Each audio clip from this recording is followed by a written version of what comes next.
Hi friends, நம்மளோட விஜய் டிவியில் போயிட்டுருக்க மகாநதி சீரியல் ப்ரமோ வந்திருந்தது, பார்த்துருப்பீங்க. எமோஷ்னலான ஒரு ப்ரமோ தான்.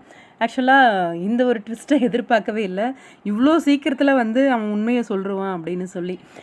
கார்த்திக், அதாவது காவேரி பார்த்த அந்த மாப்பிள்ளை அவனே கால் பண்ணி உங்கள் மேலே ஒரு நல்ல அபிப்பிராயம் தான் இருந்துச்சு, ஆனால் உங்கள் கசின் வந்து என்கிட்ட பேசினார், உங்களை பற்றி தப்பு தப்பாக சொன்னார், அதை கூட நான் அந்தளவுக்கு நம்பலை. அப்புறம் உங்கள் அம்மா வந்து சொன்னாங்க, அதுக்கப்புறம் தான் நம்பினேன், அதுக்கப்புறம் தான் இந்த கல்யாணம் சரி வராது அப்படின்ற மாதிரி யோசித்தேன் அப்படிங்கிற மாதிரி நடந்த எல்லா விஷயத்தையும் வந்து போட்டு உடச்சிட்டான்.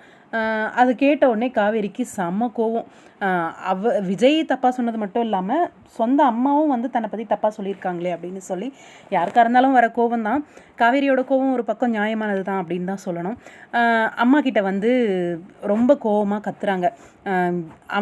அவன் கூட சேர்ந்துக்கிட்டு என் கல்யாணத்தை நிறுத்துறதுக்கு, பெத்த பொண்ணோட கல்யாணத்தை நிறுத்துறதுக்கு அம்மாவே இந்த மாதிரி வேலையை யாராவது செய்வாங்களா, இந்த மாதிரி வேலையை பண்ணியிருக்கியே, இனிமேல் என் மூஞ்சிலே முழிக்காத அப்படிங்கிற மாதிரி கோவத்தில் ரொம்ப வார்த்தைகள்லாம் விட்டுடுறாங்க.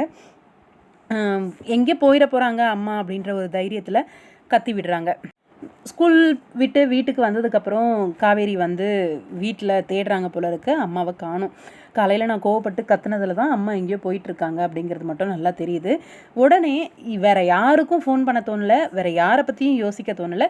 ஃபஸ்ட்டு மைண்டுக்கு வர்றது விஜய் தான். விஜய்க்கு உடனே கால் அடித்து அம்மா வீட்டில் இல்லை, எங்கே போனாங்கன்னு தெரியல அப்படின்னு அழறாங்க. உங்களுக்கு விஜய் வேண்டாம் அப்படின்னு ப்ரெசண்ட்டாக சொன்னாலும் உங்கள் ஆழ் மனசு தேடுறது விஜய் தான் அப்படின்றது நல்லாவே தெரியுது. உங்கள் ஆழ் மனசு சொல்கிற விஷயத்த கேட்டிங்கனாலே எல்லாமே சரியாக இருக்குமே காவேரி அப்படிங்கிற மாதிரி தான் தோணுச்சு. காவேரி என்ன பண்ண போகிறாங்க, வெயிட் பண்ணி பார்ப்போம். சாரதாவை ஃபைன் பண்ணுறது விஜய், 2 பேரும் சேர்ந்து எப்படி கண்டுபிடிக்க போகிறாங்க அப்படின்றத வெயிட் பண்ணி பார்ப்போம். உங்களோட கருத்துக்கள்.